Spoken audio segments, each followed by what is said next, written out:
இன்றே டவுன்லோட் செய்து உங்கள் ஃபேவரட் ஷோக்களை என்ஜாய் பண்ணுங்க. உண்மையிலே உனக்கு செம்ம பிரெயின்.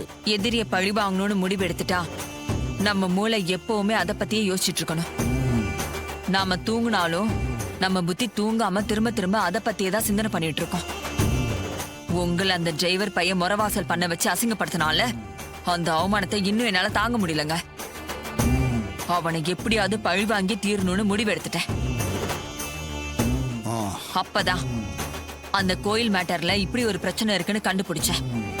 அத வச்சு இப்ப என் ஆட்டத்தை ஆரம்பிச்சுட்டேன். அவனை இந்த ஊரை விட்டு ஓட ஓட விரட்டினாதான் நான் பட்ட அவமானத்துக்கு பதிலடி கொடுத்த மாதிரி இருக்கும். இங்க பாருங்க, நாளைக்கு அது கண்டிப்பா நடந்தே தீரும். என் அக்கா காரியா அவனை வீட்டை விட்டு துரத்திடுவா பாருங்க. மருமகளே, எனக்கு ஒரு சந்தேகம். என்ன சந்தேகம் மாமா? இந்த டிரைவர் பையன் வழக்கம் போல அவனுக்கு டூப்பா நடிப்பான்ல ஒரு லூசு பையன், அவனை கூட்டிட்டு வந்து ஏதாவது கோல்மால் பண்ணி கையெழுத்து போட வச்சிட்டானா அப்புறம் நம்ம என்ன பண்றது? அந்த ஆங்கிள்லயும் நான் யோசிக்காம இருப்பேனா மாமா?